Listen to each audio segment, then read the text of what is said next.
こんにちは、みすずです。今日は焼きオクラの生姜醤油漬けをご紹介します。ちょっと時期がずれてしまいましたが、焼いたオクラを黒酢入りの生姜醤油に漬け込んでひんやり冷やしていただくお砂糖みりんなしメニューです。材料はこちら。甘辛いのが好きな方はここにお砂糖小さじ 1,2 杯加えてあげてください。では作り方です。まずはオクラを板ずりします。オクラ8本使ってます。全体洗ったらお塩をちょっと多めに振って、まな板の上でゴロゴロとこすって産毛を取ります。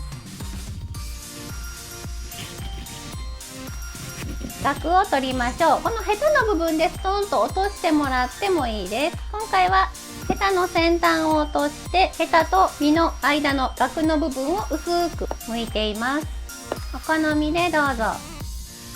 ちょっとね、画面の上の方でやりすぎちゃってあんまりちゃんと映ってないんですが、実とヘタの間のところに包丁を入れてぐるーっと一周剥いてあげます。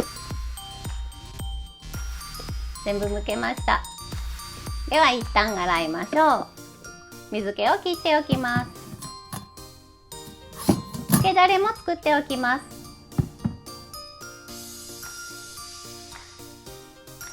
黒酢とお醤油、そしてごま油、お砂糖を入れる場合はここで加えてしっかり溶けるまで混ぜておいてください。あと生姜のすりおろしを小さじ1/2杯程度、適当で大丈夫なのでガリガリっとすりおろして加えてあげます。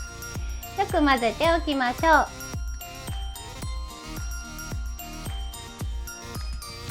ではオクラを焼いていきます。オクラを焼くのはフライパンかもしくは魚焼きグリルでもいいですよ。フッ素加工のフライパンを使う場合は油なしで中火で焼きます。焼き色がついたら向きを変えていきます。全面が焼けたら取り出しましょう。熱いうちに先ほど混ぜた調味料の中に入れます。全体ざっと混ぜたらこのまま粗熱取って常温まで冷めたら冷蔵庫で冷やしましょう。こんな感じですね。しっかり冷えて漬け込まれました。30分から1時間程度冷やしてあげてください。器にタレごと盛って飾りで生姜のみじん切りを散らしています。これで完成です。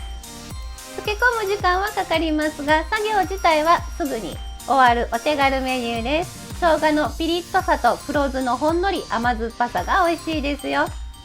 最後まで見てくださりありがとうございました。また詳しいレシピはブログにも書きますのでそちらも見てくださると嬉しいです。ではまた。